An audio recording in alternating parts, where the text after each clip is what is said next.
What's the deal, you guys? CEO came back with another video. In this video, we're going to go over a couple different companies that I like to go for in order to understand what credit score they use and how much of a credit limit that they'll approve you for.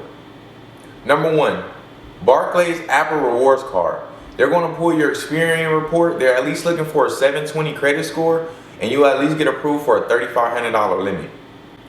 BMW Financial Services. They're going to pull your Experian report, and they're at least looking for a 695 or above credit score, and with that you can obtain at least a $50,000 lease.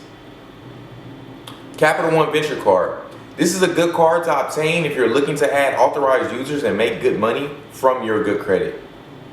Capital One Venture will pull your Experian report, and they're at least looking for a 680 and above credit score, and with that you can get approved for a $20,000 credit card and be able to add at least 2 authorized users for over $10,000 each.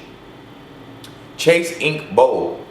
They're going to check your Experian report. They're at least looking for a 720 credit score, and with that you can at least get approved for a $15,000 limit. Chase Southwest Plus. They're going to check your Experian report, and with a 750 credit score you can at least get approved for a $7,000 credit card. Discover It Card. They're going to pull your Experian report, and at least with a 620 credit score you can get approved for a $1,500 credit card to a $5,500 credit card. PNC Bank. They're going to pull your Experian report, and at least a 750 credit score you can get approved for a $10,000 credit card.